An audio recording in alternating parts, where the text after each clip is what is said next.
I'm back.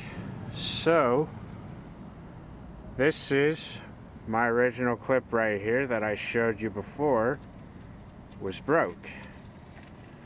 The last owner of this truck must have broke it, the owner before last, and didn't even take care of it. So as you see, I was successfully able to get my clip out.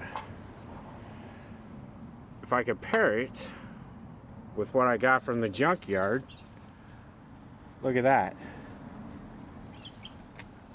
Sorry about the shake.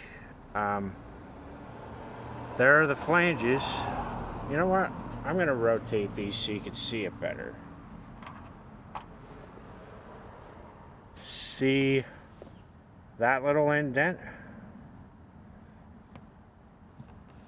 Right there?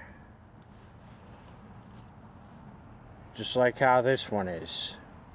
Bingo. They match.